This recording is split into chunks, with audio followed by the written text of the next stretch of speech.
Hi guys, it's Amy, your golf coach. Welcome to Beginner Series Level 2. I know a lot of you guys actually watch my Beginner Series, and I know even a lot of advanced players watch it because golf is all about basic fundamentals. I wanted to continue on from that series I already have and just kind of fine-tune your full swing. So I'll be going through each positions, and also eventually we'll get to hitting different clubs, different lies, different shots, etc.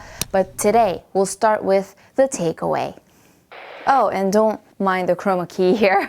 I usually use this for my online golf lessons, but I don't think I'll be using it. That's why I didn't do the floors blue. So I was just working on my game earlier, hitting. That's why I have the sides up, prevent the golf balls from hitting anything. Let's get started. Takeaway. We'll be talking about the takeaway. What is a takeaway? It's like the first initial part of your swing, maybe 2 or 3 feet. From the setup, you go boom. That's the takeaway, okay? And how important is it? It's very important. It basically sets the tone for your swing. There is really no right way of doing it, but there are guidelines. That's what I'm going to show you. I chose this big club so you can see it better. Let's take this alignment stick as a guideline. So this is parallel to my desired target. When I take it back, pros usually go boom. Did you see that? The first 2 feet, boom. It's staying nice and low to the ground. Club face is not rotating crazy amount. It's staying fairly the same as the address. And also the club face is going straight back on that target line instead of going like off it this way, right? So nice and low, nice and slow, nice and on line, nice and square instead of flipping it open. Number 5 would be the togetherness. Ta-da! Okay, when I take it back, boom. You see how my shoulders, my arms, my hands, grip bend, club head, everything kind of move together.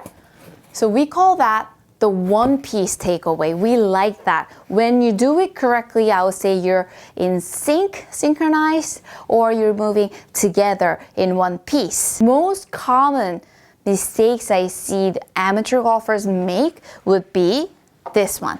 A lot of them tend to boom, rotate the club face too much, and the club head goes offline right away. It's really fast and super high as well at the same time. Front view, you see how the club head, grip end, and the hands moved a lot, but the shoulders haven't moved. So now you're out of sync. Everything is moving separately, and we don't want that. If you are able to keep it online, square face, nice and low, nice and slow, nice and together, then you have the highest chance of keeping that club face square throughout the whole swing, and also keeping that club face traveling on plane. That means you're going to get it back down to the golf ball at impact more square with a lot more speed. That means you're gonna hit the golf ball a lot longer and straighter. Here, when I say square, boom.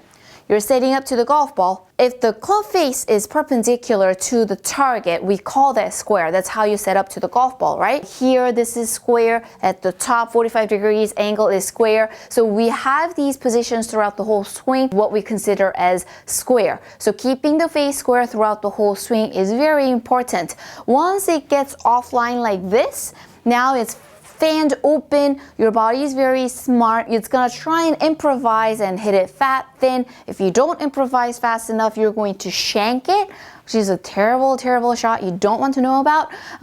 Square is really important. Number 2, being on plane. When you set up to the golf ball, you draw a line through your shaft.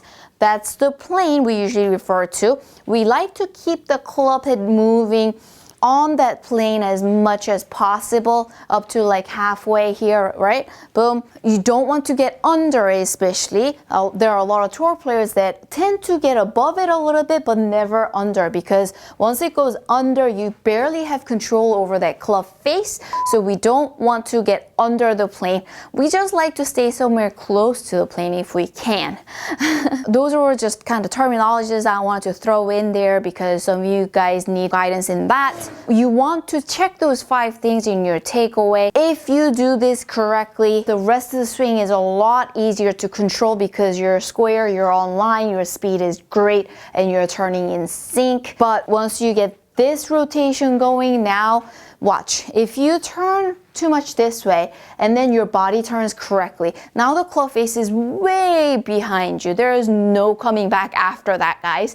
So that's why we do not want to rotate our hands that fast. The easiest way to practice this takeaway is you can find a wall at home, get the toe on the wall, and then keep practicing back and forth like this, right? Really understand how the shoulders are turning and how the club is staying online without flipping open. And then once you get better, you can move on and do this.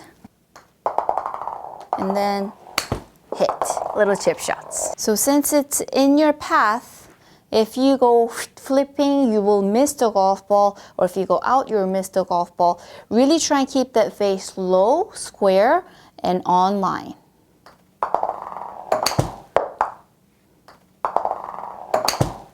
So that was the beginning of Beginner Series Level 2. How exciting. I've hit the takeaway today. Work on that for me, and in the next one, I'm going to talk about the next position, which is the 8 o'clock position.